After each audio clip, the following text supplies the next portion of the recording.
Hello guys, am I audible? Yes, ma'am. Good Okay. evening, ma'am. You can hear me, right, properly? Yes, ma'am. Okay.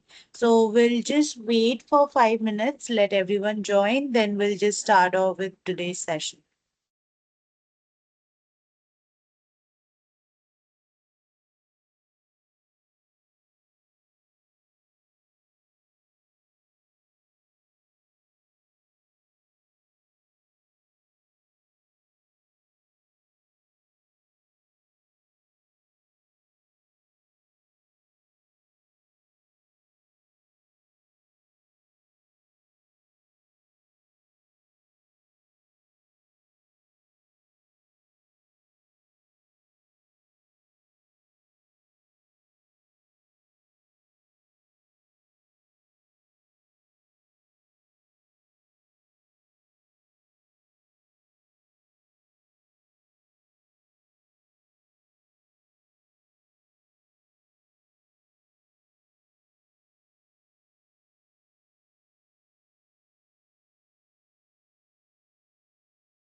Hello guys, can you just confirm is my voice audible to you? Yes, Yes, ma'am. ma'am. Okay, fine. So I'm just sharing my screen. Just confirm me is my screen visible to you or not?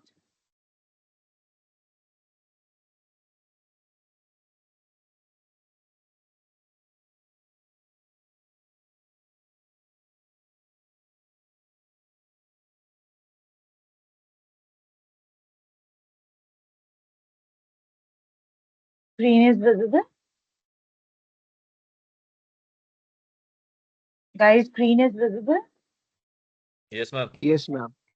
Okay, fine. Uh, the screen is also visible, right?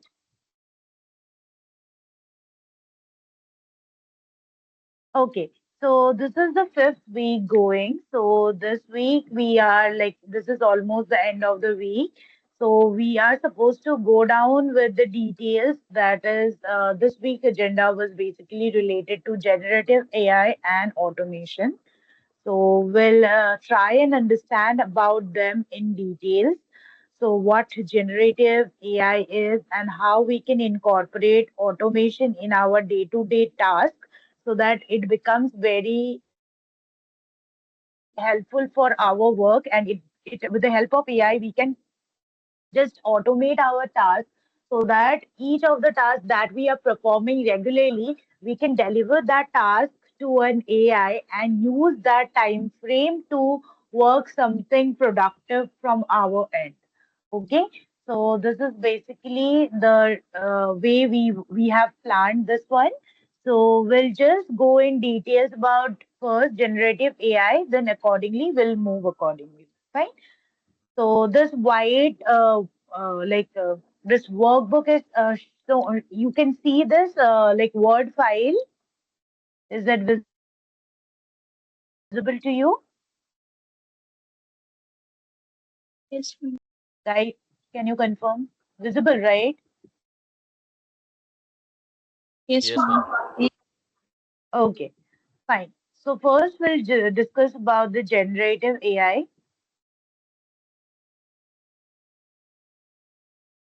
So, what generative AI actually is, we will discuss first.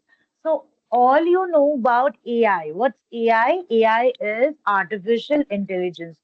In simple words, if I have to explain it, I'll try to explain it in a form that AI is like making the computers to behave like human. In simple word, we can say it like that. AI, what exactly artificial intelligence is the intelligence that we are depicting or getting from outside, that is not natural, that is man-made, that is artificial, that is making any of our computers to behave like a human, to think, to learn, or to make decision. So that is actually AI. Now, if I have to give any proper example of it, I'll try to give about Google Maps suggesting the best route out of the all the possible routes, the best possible route to choose according to go from one destination to another. So that is an example of artificial intelligence.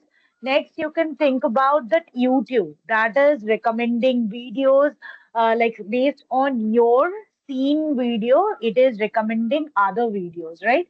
So it is a part of artificial intelligence. You call about CD, Alexa, Google Assistants. They are actually answering your questions. Gemini, you can think of all of them. Whatever you are writing it up or asking them, they are giving answer in return to the question that has been given to you. So all this are AI.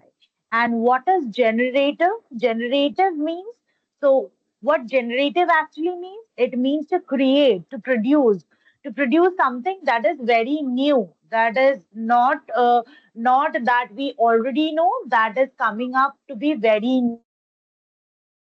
new. Okay, so think of suppose a chef, right? He is trying and curating a new dish, the so-called dish that he is preparing day by day in a restaurant. He is not going with that. He is preparing a very new dish, right? So this is an example of generative. So when we are combining generative AI, we are actually trying and calling it as that is a AI that can create new things. Okay, so that is actual definition, like in a layman way, if you want to think it of like that. So we can think it of like that. It is an AI that can create new things. Not just it is like predicting stuff or repeating the same stuff, but it is doing or creating a completely new thing. So that comes under generative AI. Okay, so if we have to just classify it and to make it in a form, so we can consider it as an AI that can generate new content, or new thing that I told. So that can be in different versions. So it can be in text format, in case of image, in case of music, in case of video, maybe 3D models, whatever possible input we can give, or whatever be the input. It's not mandatorily. Suppose I am asking for a text, and like I am giving the input as a text, the output I'll get in text. It is not mandatory. If I am asking about an image in my text and asking for an image and giving the input as text, I might get the output as an image as well. So this is the form we can think it of about generative AI. Okay. So up to now, is it clear, guys, what I told? What is generative AI? Yes, ma'am. Yes, Great. ma'am. Okay, so we already have worked with the normal AI. So normal AI is like predictive AI. It's like the normal AI that we have already discussed up to now.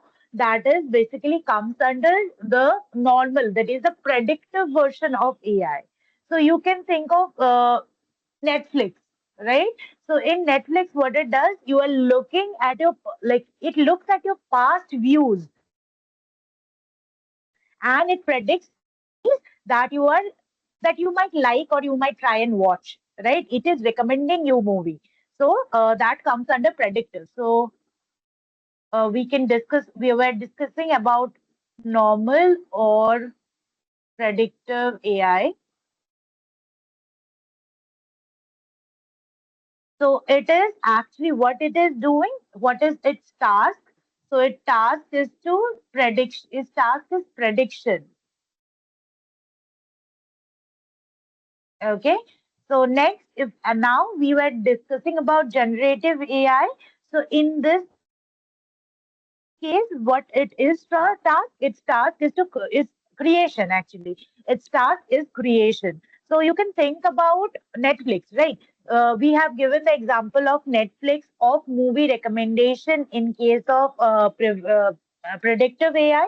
Now, in case of generative AI, so if you are just writing or just commanding it like that, suppose give me a new movie script about any of the space level thing that or this kind of specification I want, then what it will do, like any of the movie, the chat GPT or any of the platform where you are just asking the question, maybe Gemini or anywhere, in that perspective, what they will do, they will give you a entire new script, right? Based on your recommendation, whatever you actually wanted, based on your prompt, they are giving you the output. So that is actually the creation. So that is the work of generative AI.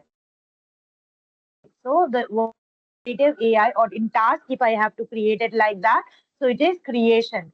And for normal or predictive AI, its task is prediction. Okay. So normal AI, it predicts from the data that has been given, the data that is the input that has been given, and generative AI, it creates new thing from the data that has been given to it as an input. So what is the basic difference? That is clear, right, guys? What I told about generative AI and the normal predictive AI.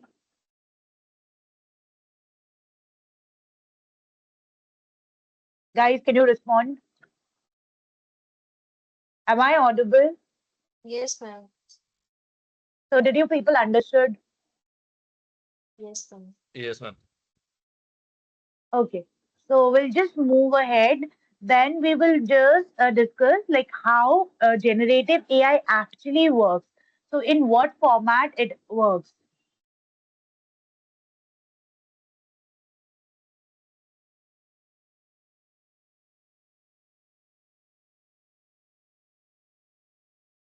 Okay.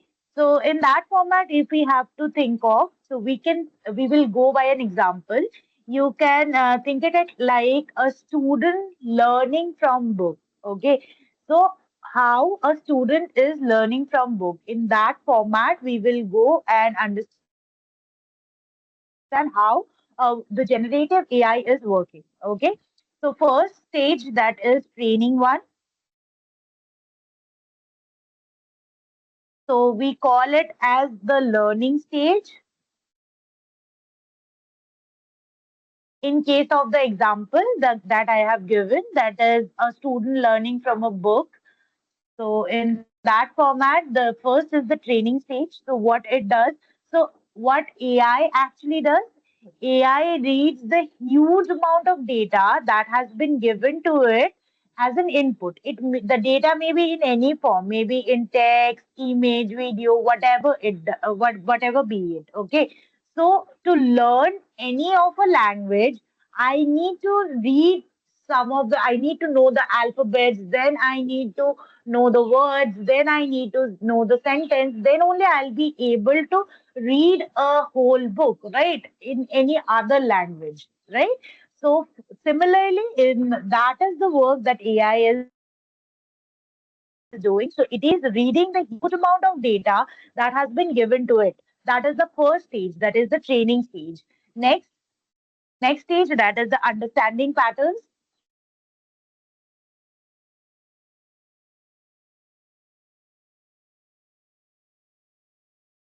So understanding patterns, so it's like suppose we are understanding the new rules of grammars, understanding the vocabularies or memorizing the vocabularies.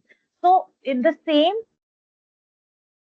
form, AI learns the patterns in the data. So when we learn English, you might remember that we started understanding about tense, where to put when the adjective will come, when the verb will come. So in that form, we have actually learned, right? So similarly, the the data that has already been given as input.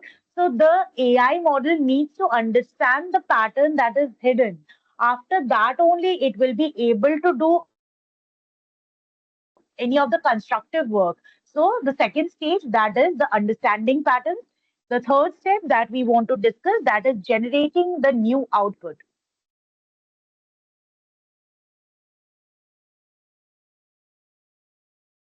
So in this part, what we are doing, like when actually we are giving any kind of instruction, any kind of prompt we are actually giving. So the AI, what it does, it uses that thing to learn and create a new content that looks or that appears to be very similar to what humans would have actually created, right? So this is actually the generating part where we are getting an output in perspective of any of the given command or any of the prompt or any of the instruction that I have actually given. Okay. So suppose in a normal sense, if I need to ask, like if you are saying like to chat GPT, like write me maybe maybe a title or the caption that I want to put with any of the pictures that I have taken in recent days. I want to put that poster into my status or FB story or Insta story, whatever be it. I want a nice little caption of that, right? So if you are writing just that, give me a caption for my picture. So it will give random any data that is required, random any sort of caption it might give. But when you are giving, suppose you are uploading the picture to the chat GPT and then asking the question, then what happens? Then chat GPT tries and analyze the picture, what the picture is all about, and you are giving certain of the prompt like this related to any of the confidence level or related to maybe the backdrop. I want a proper caption. Then based on your instruction, the chat GPT will understand the stuff and eventually will give you a better content, a better caption maybe that you can literally put in your status or in your FB story or Insta story, whatever be it, you can give. So this is the part. So this is actually the part where you actually need the prompt. So that you know about today's generation that prompt engineering is very essential, and prompt engineers nowadays earns a lot. So just by giving a proper prompt to a AI, then that prompt actually helps the AI to generate a better work, a better task maybe. So that is the power of a prompt. If you are making the prompt really well, really correct, then your output would come more efficient or more accurate. Okay, so we can discuss about some of the real-time examples of generative AI. So we know about text generation, like we know about writing essays, emails, summaries. So these are actually a part of generative AI where you are asking any of the question to any of the AI bots or AI tool, maybe Chat GPT, maybe any other like any of the form like Gemini or any other. And actually, based on your task, it is creating some of the text, maybe any of the email, summary, or essays that actually comes under the text generation part. That is an example of generative AI. Next is image generation. So if you asking based on the content in the text, you are giving the content of the image, and you are giving the like getting the output as from that. So that comes under image generation. Next, you can do the music generation. Also, you can do the code generation, video generation. All of this comes under generative AI.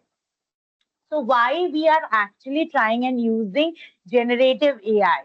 Because the very first thing, it saves a lot of time. It makes your work automated in a form like when people like someone you have to write an essay.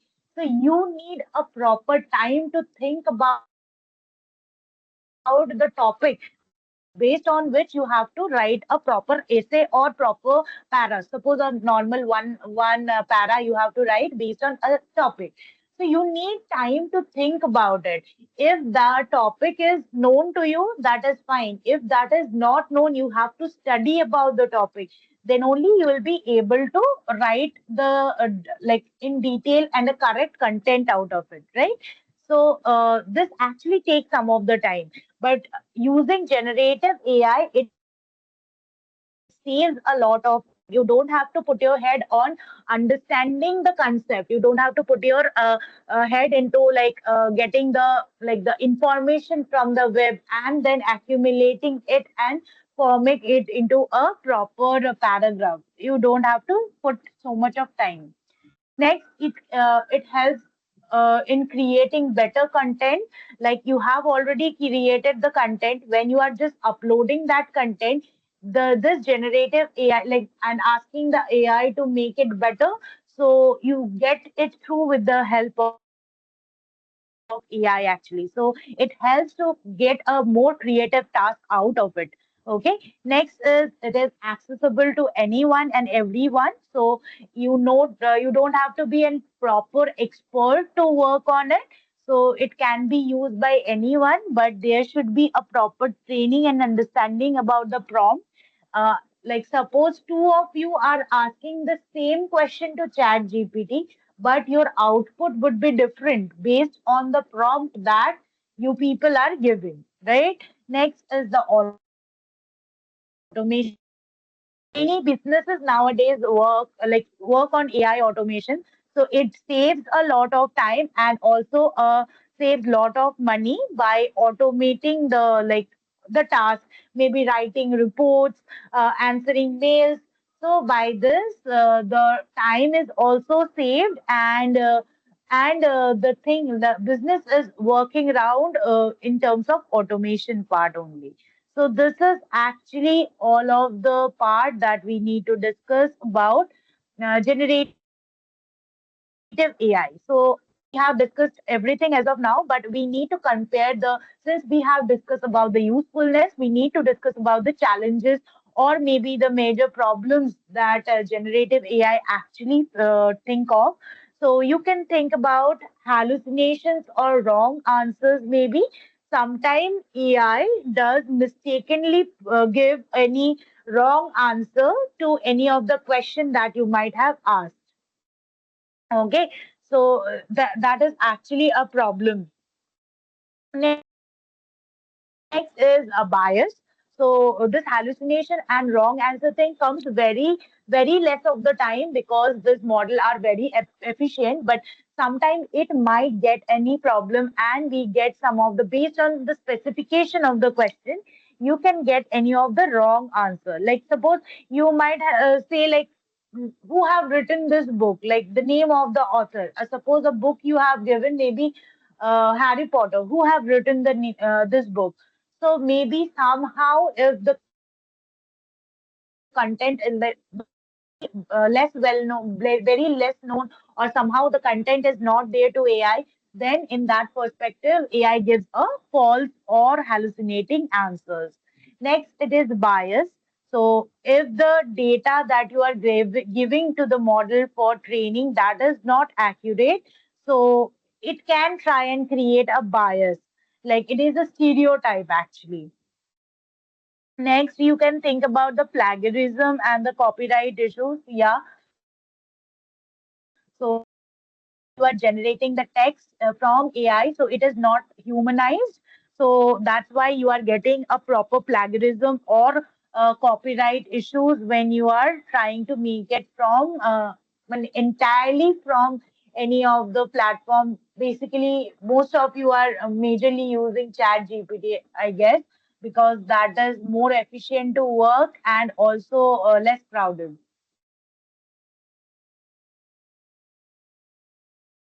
And also the privacy concern is there because there might be fake news. Also, the misuse of AI is there. There is a privacy concern. So all of this comes under the challenges or the problems that actually we face using while we are using the generative AI. Okay. So about generative AI, things are clear, guys.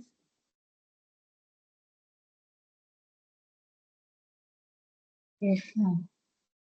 Okay. So next we'll go ahead and discuss about prompt. So what is prompt and what is prompt engineering?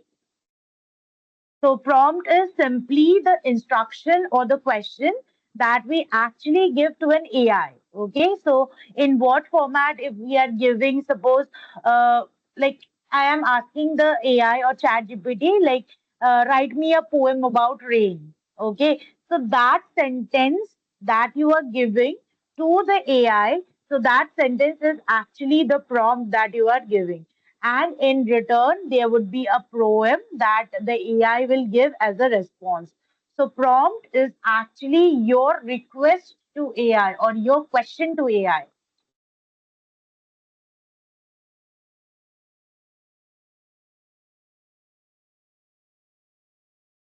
Okay, clear?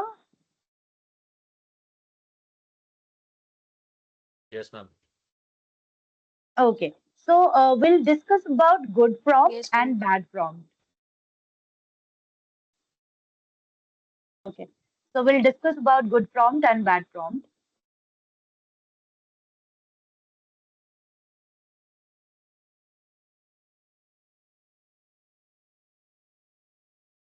Okay. So what actually is good prompt and what actually we are discussing about bad prompt. What is the significance we can think of? So, what is good prompt? Like any of the good answer that we are getting from the AI tool or AI bot, that is referred to as good prompt. Okay, and bad prompt that signifies like confusing or wrong answer.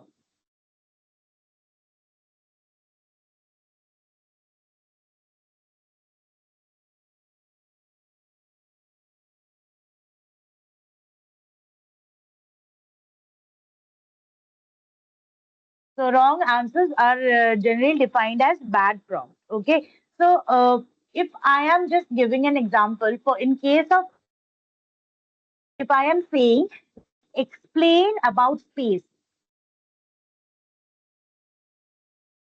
this prompt I am giving to any of the AI, okay, then what will happen? Like suppose it will give me too broad or too deep answer, or maybe it will give me some of the brief answer about space.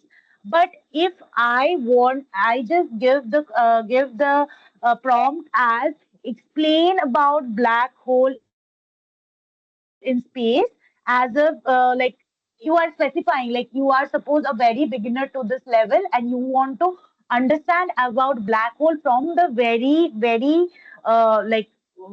like simple way and very easy way, so that you can try and understand in details about it. And you are saying that you are absolute beginners, you are not understanding about it. So this, you are putting it in the prompt, then of course the answer or the result that you will be giving, like getting as an output, that would be more genuine, or you can get, you will be getting a more simpler or more like non-technical version of answer, where you can just understand each and everything in details. Okay, so next we'll discuss how we can do the prompt engineering.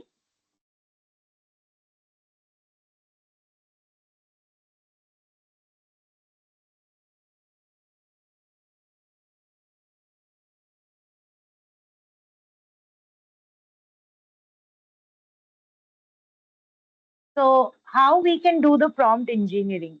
So basically there is a formula. So what it is? So it is the role plus task plus the context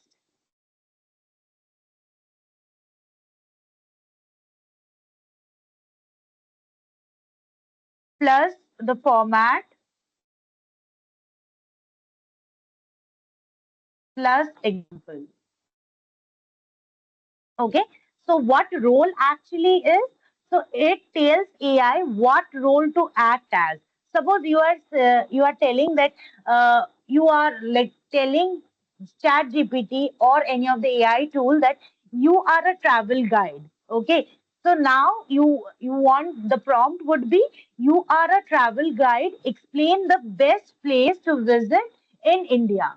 Okay, so if you are telling it like that, you are assigning a role to a specific role to the AI, then the AI will understand that, like the in what perspective the answer he or like the tool should give to you, right? So when you are saying like consider yourself as a travel guide and explain the best places that we can visit in India, then it will give the result accordingly in that format. And suppose you are giving best places in India, like that, then then AI is not understanding like in which perspective you are asking for which like the best places in India. It will just think like it will just like fill the blank accordingly and will just give you the result.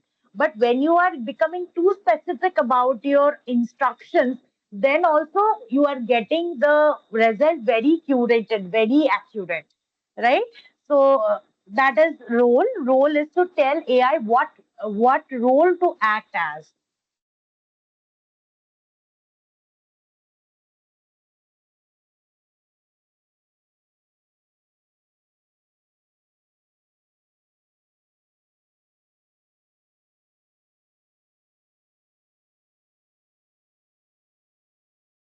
Okay, so this is basically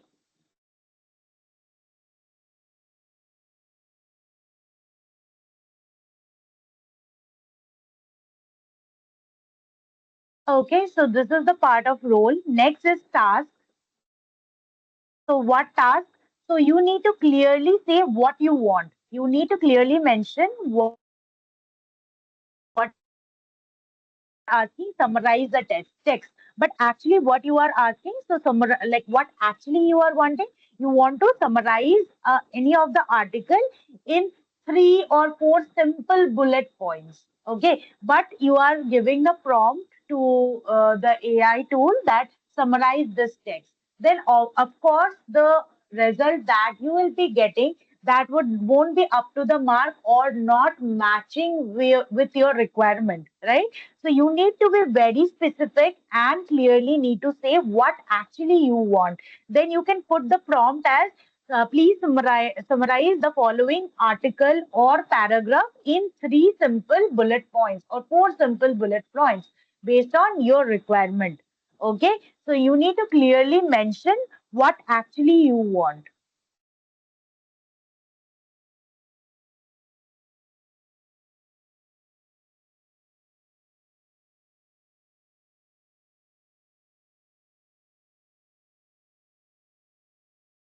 Okay, so next is the context. Next part is context. So you need to give the background or the details about the things.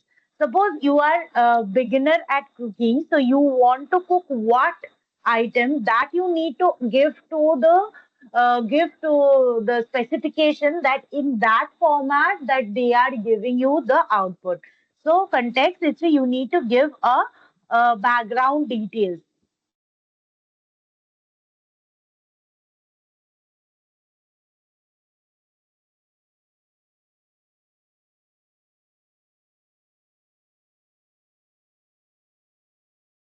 Okay.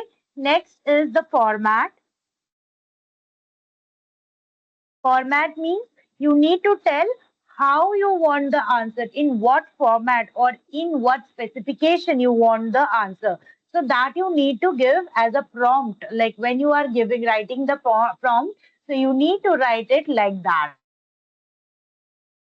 So you need to give as a format, like how, like you need to tell how you want your answer to be.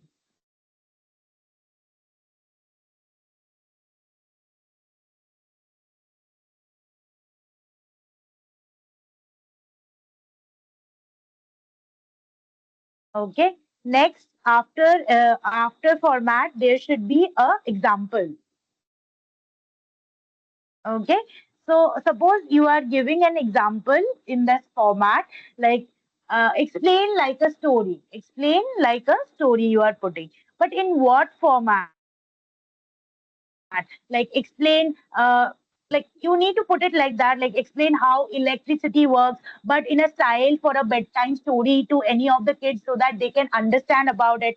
So if you are giving this prompt, then the answer or the specifications will be more clear, more upright. Okay, so it is given example, that is give a sample style or sample form.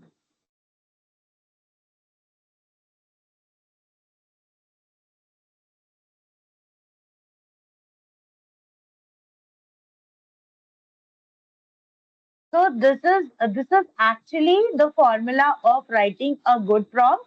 There should be a role, there should be a task, there should be a context, there should be a format, and there should be a proper example. So clear, guys, understood? Yes, ma'am. Okay. Yes, So ma'am. there should be certain steps that you need to follow, like for a good prompt engineering. So the very first is to be very clear what actually you want. You need to set a role, like you need to tell AI what role to make, like as a teacher, as a doctor, as a writer, whatever be it. Make a like set a role actually to it. So use a step by step request, like give the big task into the small. Like suppose you want a big task to be done, but don't give it like that. Like divide that big task into simple points so that it is easier for the model to understand and also give you the answer based on that. Okay, and it should be a iterative process. Like if the first answer isn't that good, try and refine the prompt that you have actually given. So then see how the prompt actually is. So if you are satisfied with the second prompt, well and good. If not, try and refine the that second prompt as well. so that it becomes more refined. So make it an iterative process. Okay.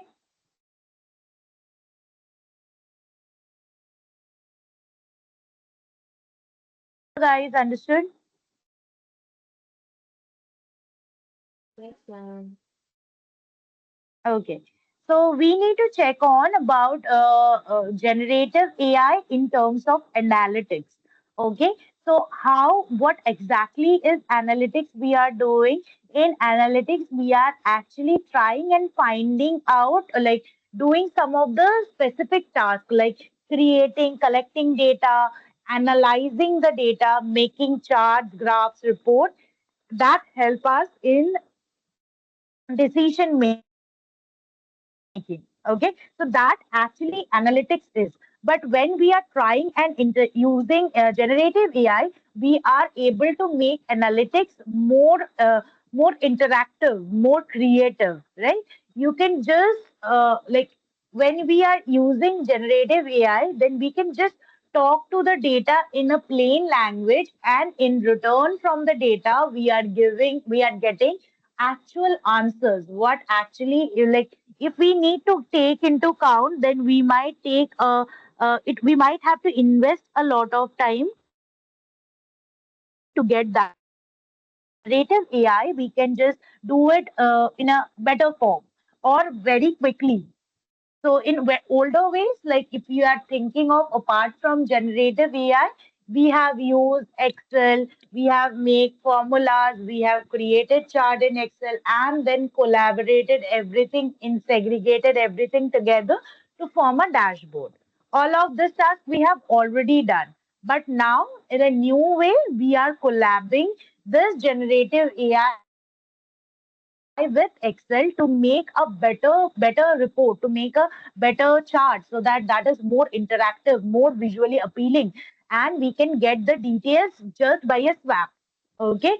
So like suppose we are just asking, we are keeping a prompt like that, like based on the dashboard, like show me a bar chart of sales by region. So it will just generate the chart and explain the details automatically, right? So this is the older way. We are doing it separately and collabing the charts together. But now we are just collabing Excel with Gen AI so that we can just collaborate in a form. Now we can just use the help of any of the generative AI with Excel tool. We can just combine and get the result as we actually wanted. Okay, so generative AI in analytics makes the work more interactive and creative, right? So we'll just go ahead about how it works in a simple form. We'll try and analyze, try and understand about it. So suppose you have asked a question in plain English language, right? So how generative AI will understand it?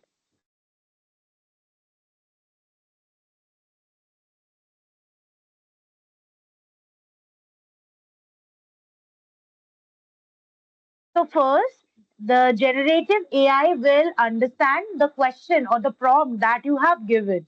So it what for that it uses the NLP, that is natural language processing, to understand each of the word with a similar meaning, so that it can give you a better result. So it what it does, it understands.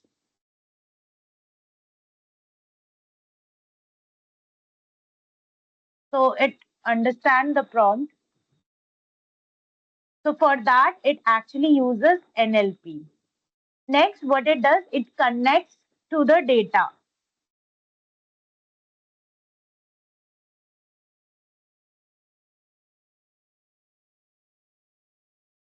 So it connects to the data. So what it means, like it connects to the data. So we know about the Excel sheet, databases, dashboards.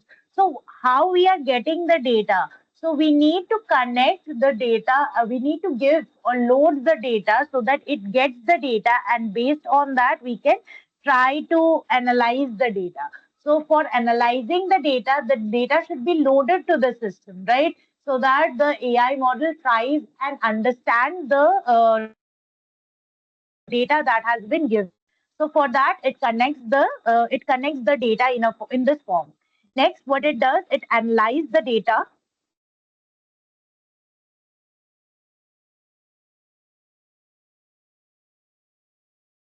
and after all, it generates the result.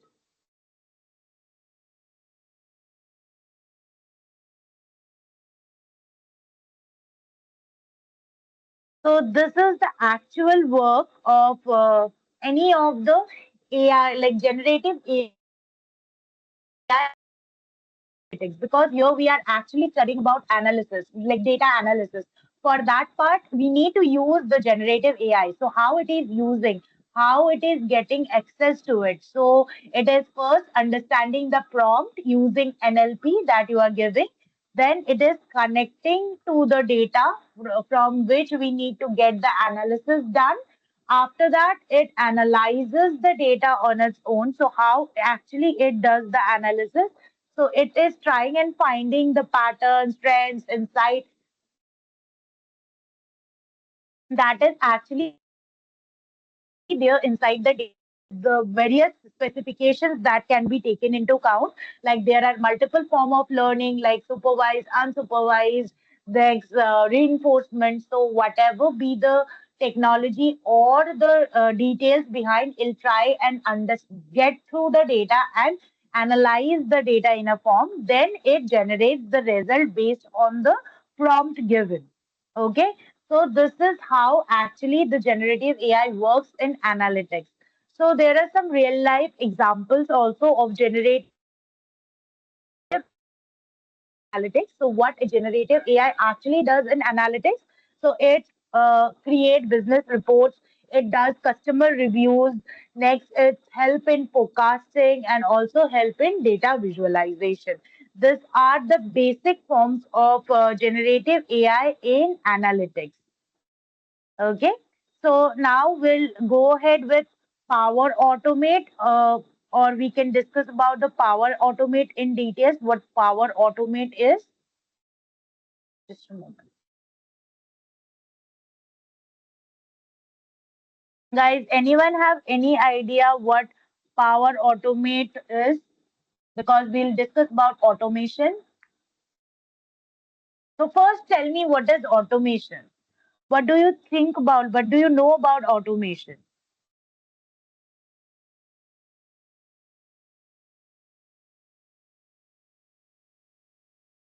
guys? Any idea about automation?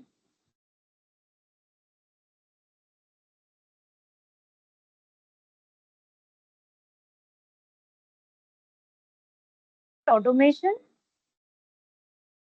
At least try and respond, guys.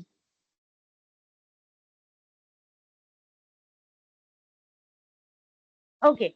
So what automation means like making the task happen that is happening automatically with the help of technology without the need of any human to do it again and again. There are certain tasks that human needs to do again and again. So automation means like taking a task that is happening automatically with the help of any of the proper technology that we can try and use without the need of any human intervention into it. Okay, it's like we can think it of like telling a machine, or we can tell a software like whenever, suppose whenever this particular task happened, I want a copy of this task for 4 times, right? So or we can think it of like that, whenever this happened, do this task for me.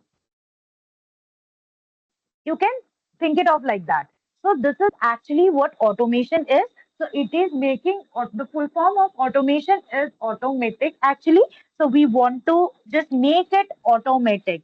So in any of the real time, if you have want to think it of, you can think about washing machine, like or you can just think about microwave, where you are just create or some of the time frame you are giving, and after that it gets stopped. That is the then again, if you are like for that time or for that part, it is doing a task automatically. So in case of washing machine, like without automation, what it will do?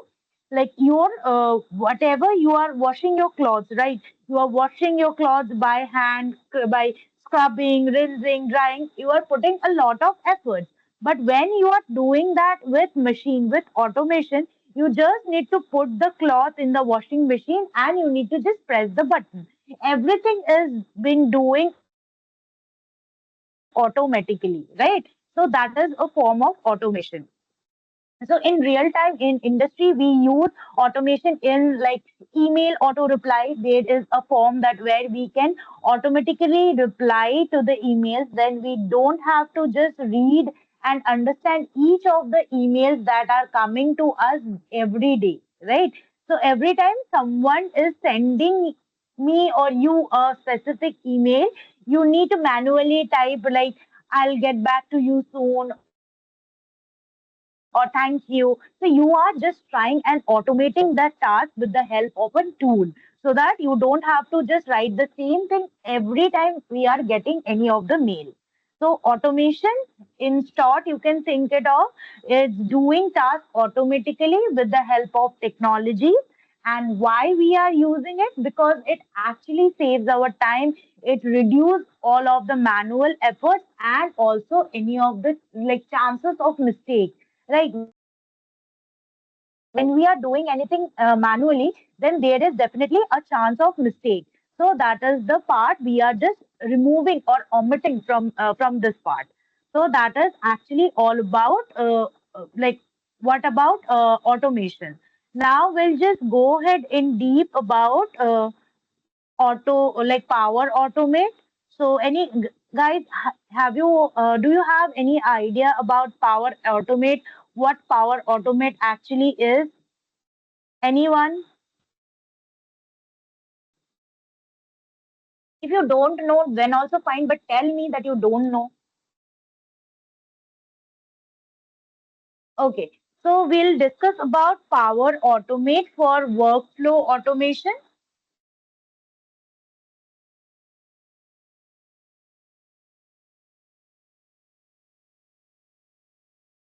Guys, am I audible? Can you just confirm me that? Yes, ma'am. Yes, ma'am, Okay. you are Yes, audible. ma'am. Okay, fine, great. So we'll discuss about power automate for workflow automation basically. So workflow automation actually is. So first, what does workflow automation means? So what is workflow? Workflow is a sequence of steps to complete a task, right? When we need to do a certain task, we need to do some of the steps one by one to complete that specific task. So workflow is like a sequence of steps that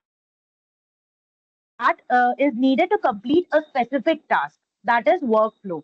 Now, what is automation? I have given you the idea like doing everything automatically without human effort, right?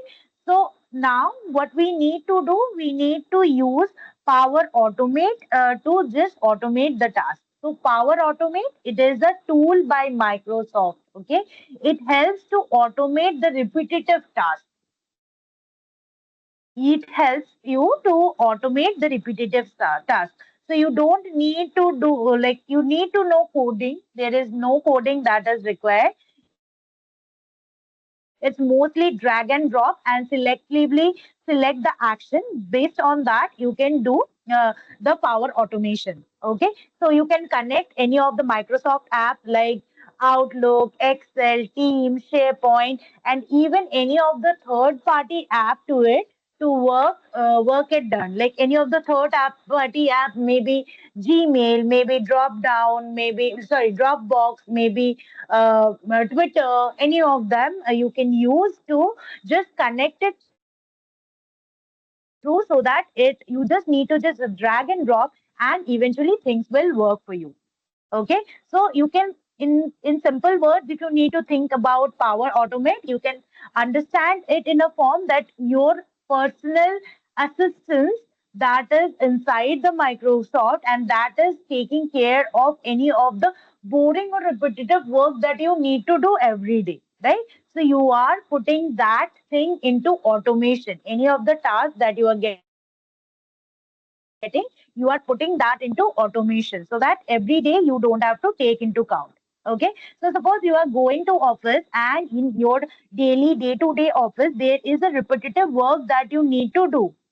The same task like checking mail, saving files, sending reminders, then updating the Excel sheet. So this task is actually a kind of time waste, right? To you, like doing it all of this, and you need to do it like without any mistake, right? So that's why you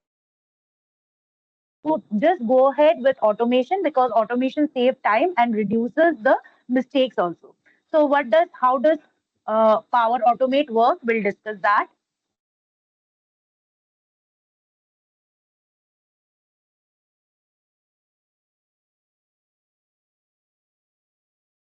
So this comes into a form of chain reaction. That actually form is, the first one is trigger.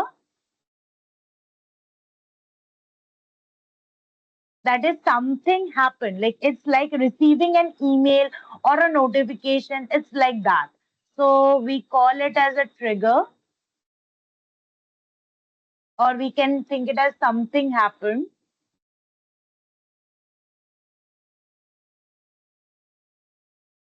like that. And second one is action. Okay. So action is like based on the trigger, Power Automate does one or more tasks that it will be doing automatically without any human intervention. So there should be a trigger, followed by a trigger, there should be a action.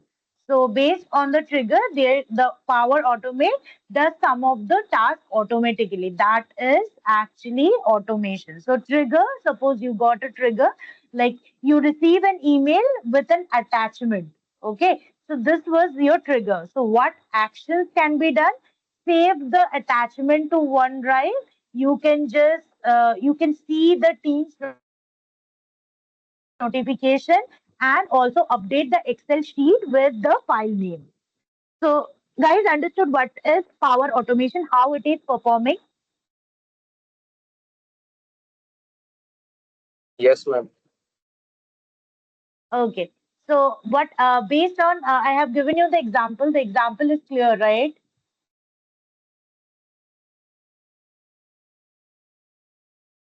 Yeah, ma'am. Fine. So we'll just go ahead with the real life examples with Power Automation. What task we can actually task can we do using Power Automate? So the very first one, that is email automation. First one is email automation. Next one is file management.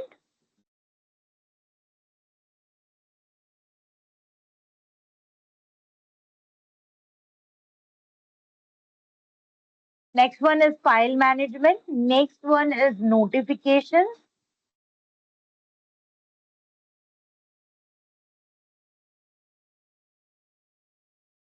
data collection,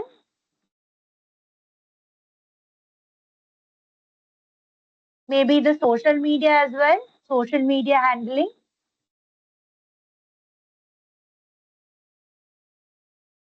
Okay. So what actually do we are doing in email automation? So if you are getting an email from an HR and automatically forward it to your manager, right? Suppose like in corporate, it actually happens like that. Like there is a email automation. So like if you have got any of the email from an HR, automatically it will get forwarded to your manager to just see how the things are. So this is an email automation. Next, file management. Like when a new file is uploaded to any of the SharePoint, automatically it creates a backup in OneDrive. That is how you can do the file management. Notification, like if a new task is added in any of your planner, then it sends a Teams message to the team so that the teams get an action of it and like gets a notification of it, and based on that, the work or progress can be checked or done.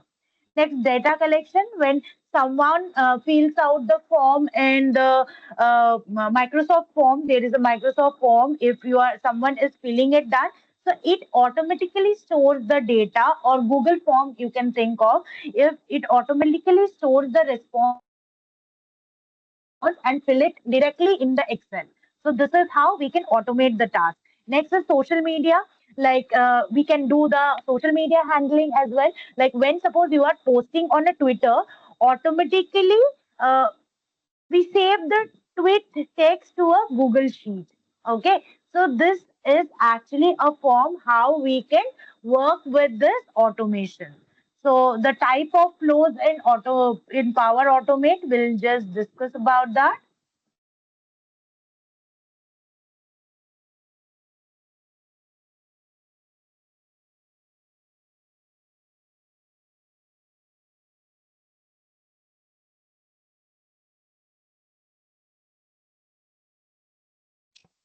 So about the flows, if we have to think of, there is the automated flow. What automated flow is, it starts automatically based on the event. Like I called about the trigger, right? So it starts automatically based on the trigger that actually has happened. Like save any of the email attachment automatically. That comes under the flow, that is automated flow. So first one is automated flow. The second one is instant flow.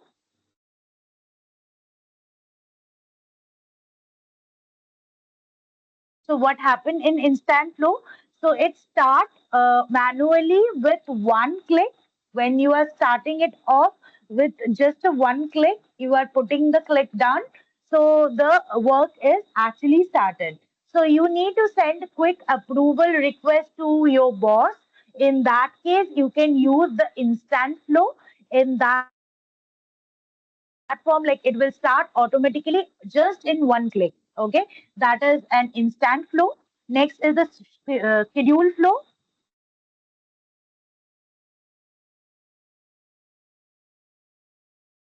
So what schedule flow? Like it actually runs on a specific time.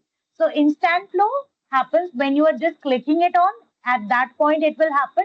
But schedule flow, it will happen on a specific time. You get a chance to adjust the time. Suppose every morning at 10, this work needs to be done. So you schedule that task and schedule that flow actually to 10 a.m. So every day at 10 a.m., the task will be done. Or maybe the weekly report submission, you can think of. The weekly report submission needs to be done on Monday by 9 a.m. Okay, so by that, you have just automated the task. So every week on Monday at 9 a.m., your manager will get the like that report, like every like weekly submission report or week report, however it is. So it will be delivered. That mail will be with the report will be delivered to your manager. Okay, that is a schedule flow. Next is the desktop flow. So what actually is desktop flow? So it automates the task on your computer. Like suppose you can think about the copying data, clicking buttons, automate the auto filling on any of the website that is required. So that comes under the desktop flow. So these are actually the different types of flows that we can see in Power Automate. Clear, guys? Is things clear? Yes, Is ma'am. everything clear? Okay. So I guess we have a point here to use Chat GPT to write down any of like to use as any of the form, like to get any of the Python script uh, in uh, in getting with Chat GPT or any of the AI tool. So I guess you are well aware of it. We don't have to go in details to learn it down, but that is clear often. Like we can just a moment, we can just how we can do it. We can just go ahead with any of the Chat GPT form. Okay, there I'm not having just a minute. So here you have opened the chat GPT.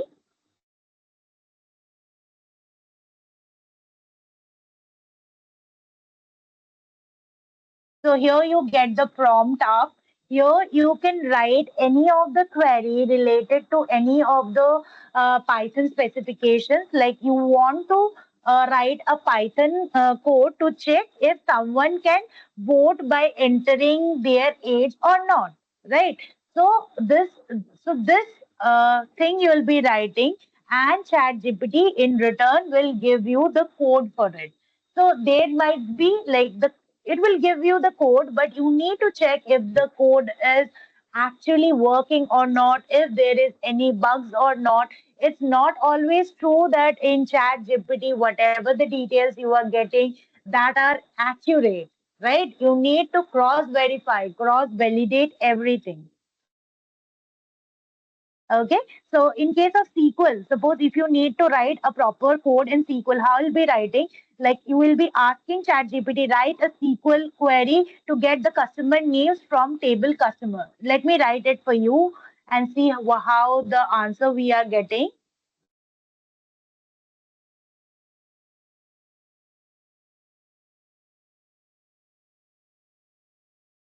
Write a SQL query to get all customers.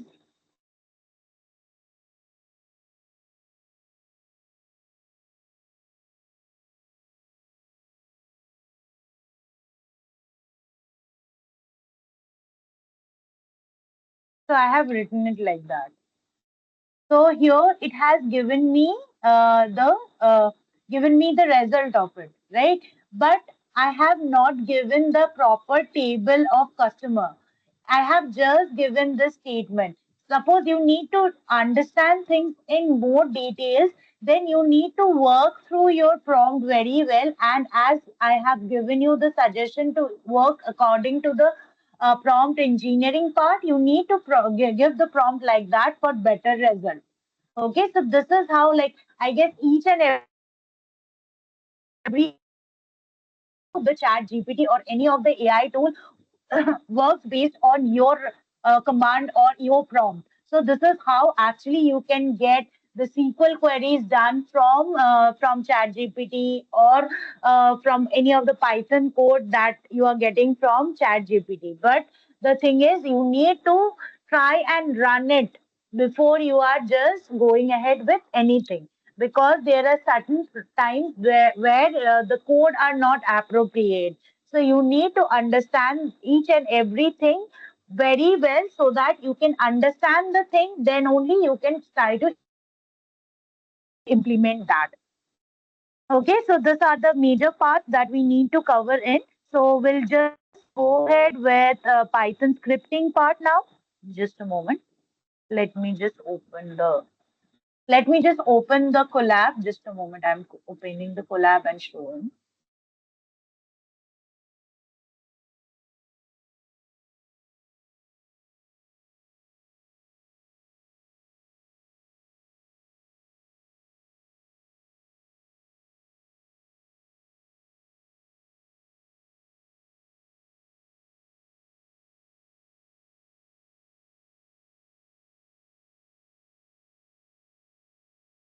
My collab file is visible, guys.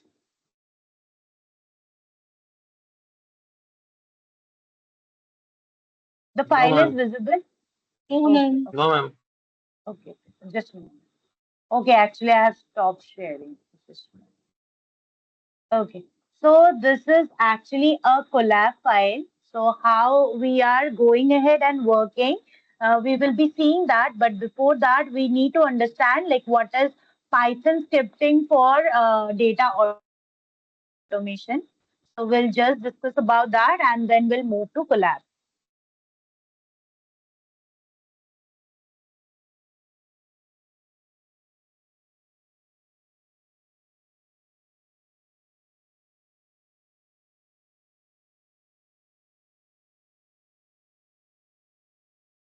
Okay, so Python scripting means we need to write small Python programs like the scripts programs are actually called as scripts. So that can actually run automatically to do repetitive tasks that you can do with the help, like without your help, actually just by running the code, it can do some of the major tasks. So that is actually comes under Python scripting for data automation. So majorly you can collect, like if based on any you are thinking of as a teacher's perspective, then some of the work like collecting students' marks, calculating the average, finding the total, like the top performers, saving the result in a report, that all tasks you can automate and use it with the help of Python.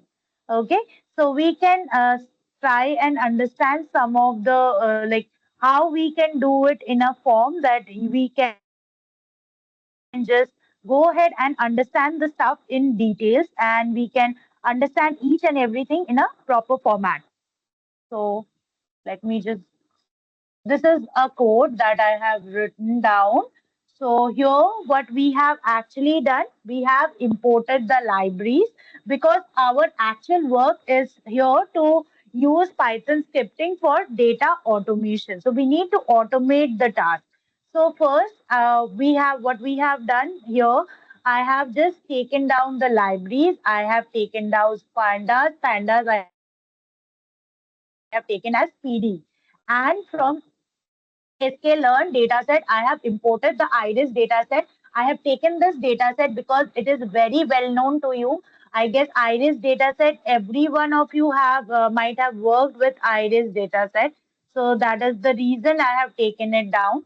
Next, we need to load the dataset. So I have taken the variable name iris and use this to get like a dataset. Like a dictionary format, like a key value pair, like with data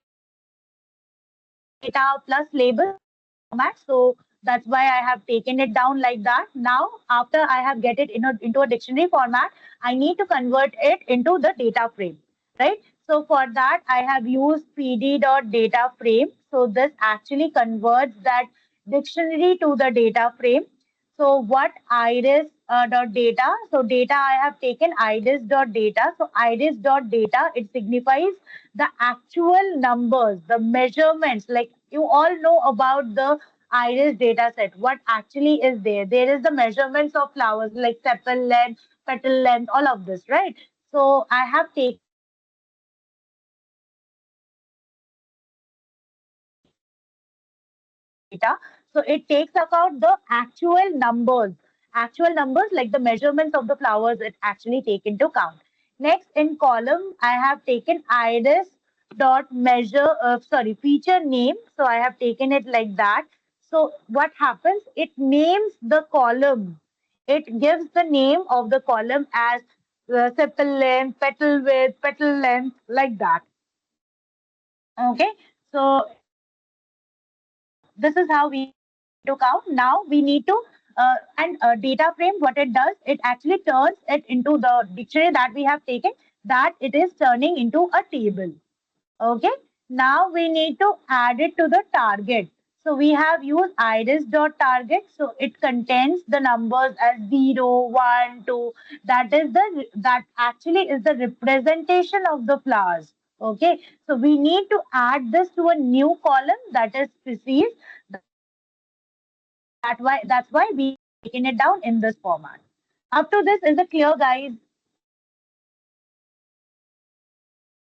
Guys, is it clear Yes, what I ma'am. told up to this? This Python code Yes. is clear to you from Yes, ma'am. importing to targets? Great. So now this much is quite easy. Now what we need to do, we need to just automate the task. Some of the tasks that I need to do, that I have to automate, right?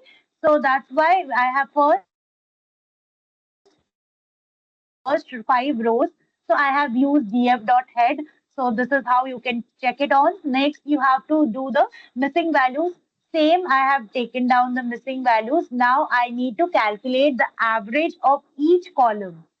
Whatever the average that I am getting for each column, I am taking the I want to get that. So for that, I am using df.mean.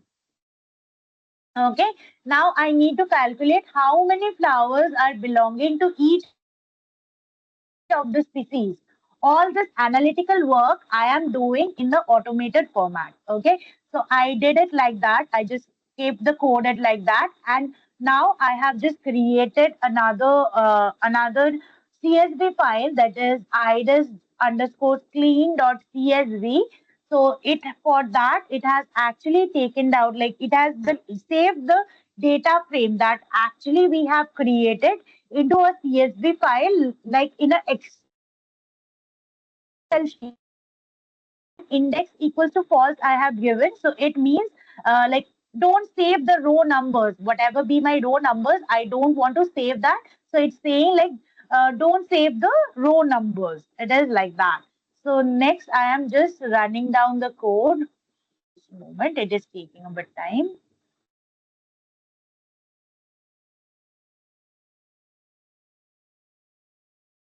Yeah. So see here, after you have run down the code, you have got some of the result, like the first 5 rows, whatever be my first 5 rows I have got, based on which species that has been classified up. Now it has given me the missing values. What is the average for each of the column that we have that I have got actually, and the number of flowers per species that I have got. So this actually are there inside the CSV file. Like I have just saved the CSV file using the name iris underscore clean, right? So I have just saved the file. So I got the file. Let me just check the file. See, here I have got all of the details, like whatever be the sepal length, sepal width, petal length, petal width, species, everything I have got inside this.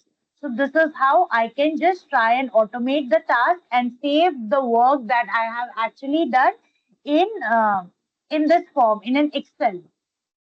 Clear, guys? Is it clear? Understood?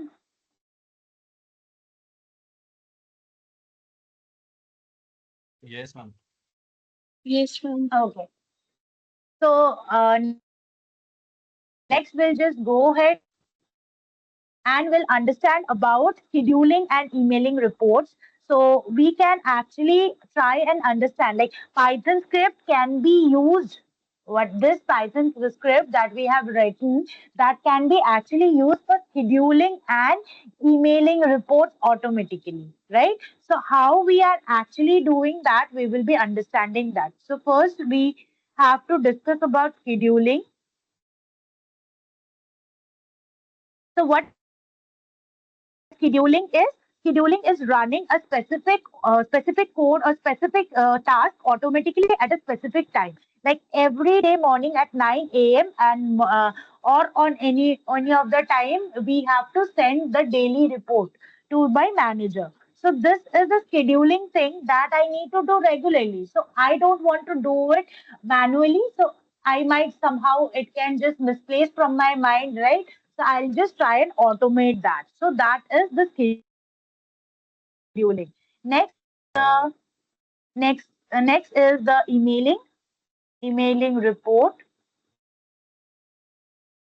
So that actually what it is like sending files to someone, maybe my manager, maybe anyone else. I want to send my files. So I can do it with the help of email. Like just I want to send it with the help of a mail, and you can do it. Suppose to a team you want to send it, so you can try and do that. Like you want to send the files to someone automatically through mails, then you can use this emailing the report. And there are certain times you combine both, like you script the prepared a report and you want to send that very report to your team. So you just schedule that every day, and based on the data that has been collected up, it is getting stored and it is get like emailed to all of your team members. So clear, guys, this much what I told about scheduling and emailing. Is it clear? Guys, is it clear?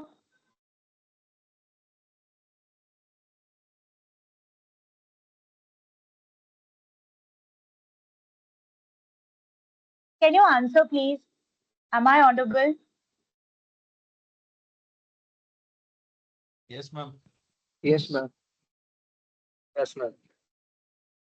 Okay, fine. So this much understood about scheduling and emailing. We'll go ahead with reporting. But apart from that, is it clear to you what is the scheduling and what is reporting? Yes, ma'am. Fine. Well, just move ahead to the code. So we need to create a report. Suppose we need to create a report. Then how we are just doing it down. Okay. So how we can do it down? Then I need to check that. So I need to run this code first. So now I have just what I have done, I have just imported the libraries. I have taken that pandas and scikit-learn because I am using the same pandas, same iris data set I want to take into count. So I have taken it down, then loaded the data set. Now I have converted it into the data frame. The similar way, previously how we have taken down, I have done the same thing till this much. I have done everything same. Okay. Now I need to create a summary report. Like I want to take the average of each of the columns that is there. So I have checked out that these are the columns that are actually there inside the data. So I need to make a report of calculating each of the average of each of the column or whatever be the data that is there. There are 150 entries up here, and I have got the length that is 5.1, 4.9, 4.7. So I'll take each of the data from this column and will create a report just by doing the mean of it, right? Just by doing the mean of it. And I want to save the report in a CSV file, and I want to print this thing like report saved as dailyreport.csv. This file I have actually saved in this form, right? So now you can see here that is dailyreport.csv. You can just open it down. So you can see, but we have got five columns up. So we have got sepal length. You have got it like that. Sepal width, the mean of it, you got it like that. The petal length, the mean of it, you got it like that, and the petal width, whatever be it, you have got it like that. So this is how you can just create a report using Python. Right? Clear?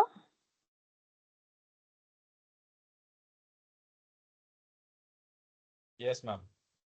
Right? Yes. Okay. Okay, fine. So now I need to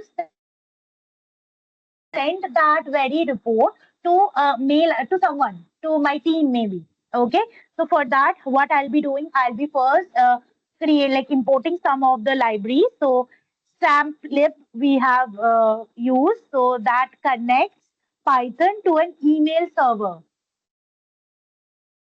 This one actually what it does is connect the email to the it connects Python to the email server. Next, we have taken email.mime that multi-part. Mime what it actually helps? It helps in creating email with attachment. Suppose I need to put an attachment up there, then I'll be just importing this in this format. Okay. Then mime text, it help us to add text inside the email that we need to take into count. Okay. And mime base plus encoders, this one and this one. So it helps in attaching files like any of the report I want to attach. So I can try and do it like that. Okay. Now what you are doing, like how we are doing, we need to set the email details. We need to set the email details. So this one is basically the sender who actually is sending your mail ID should be there. Okay, I have just taken it in this format like your mail ID, like I am sending, so my mail ID should be here. Then there should be receiver, that is the receiver's mail ID should be here. Next, you need to create a password. Okay, so while you are using the Gmail, so you need an app password. the application password you would be needing to access that, and that password you will be writing up here. Here in this section, you'll be writing up that password. Okay. So now after that, you need to create the email. You need to set up the email. So you need to put message is equal to my multi-part because you need to create a new email message. That's why you are using this. So message from, that is the sender, like who who the mail is from, from whom the mail is from, that is who is the sender of the mail. That person, like that thing is actually is like here you are giving the sender because you have already keep the details on. Next is message to whom you will be sending, the receiver. This mail ID will be coming up because you are storing it in a variable. You are just calling the variable. Now what subject you need to put in? You have put it the subject up. So daily automation report or daily submission report, or whatever be the submission report up, you want to keep it subject, you have to choose on your own. So you have just choose the subject up. Okay. Now this is actually the email setup, like how you actually did it. Now you need to put the email body. So what you'll be writing inside the body, so that part you'll be writing it down. So once you have written it down, so like in the body, I want, hello, please find attached today's report. This thing I want to take into count in the body. So this is the part that will be attached in the email, right? So this is how we have to create it. And message.attach. So this part actually sticks the message inside the mail. Like the report that we have created, this report will get attached inside the mail. Okay. So now after this, sorry, not this part, message dot attach. It will attach this text. This text that we have actually written, this will be attached inside the mail. Like it will get printed up inside the mail that we want to take into count. Okay. Now we need to attach the CSV file. Now, if for that I'll be using this, like we want to use mine base. For that, it will get attached. So it prepares it for sending part, sets payload, set underscore payload. What it does, it reads the file into the memory. So I want to read the file inside my memory. That's why I am putting it like that. Encodes underscore MP4. This what it does, it converts it into a paper format for email. Like there should be a proper format for email that we need to take into count, right? So that's why it is understanding and trying to get into that format. The header part, it tells like this this is the file attachment. Like this is the file attachment I need to put in. So that's why we have used this header and message dot attachment. This part, message dot attachment, and we are putting this part. So because we have used mine base here, that is actually used for attaching the file. So it actually adds the file in the email. Okay. So this is the attachment part. Now is the sending part. So for sending, we are using SMTP lib, that is temp lib. We actually call it like that. So it actually connects to the Gmail mail server, and it is connecting to the port 587. In this port, it is getting connected. And now we are just putting all of the details like senders with the password, sender, receiver, the password that we have actually created. Like this one, this is the password, and here is the password, like the encryption part that we need to take into account. And after we have done this send mail, we have using send mail that actually automatically sends the email with the attachment that we have taken into count. Now we need to quit it out, like close the connection up. Now we need to print here like the mail has sent successfully. So this is how we need to create the report and we need to send it. send the mail to anyone using based on for whose mail ID I am having, and I want to send the report. So this is how I need to send the report. Okay. So clear, guys? Understood?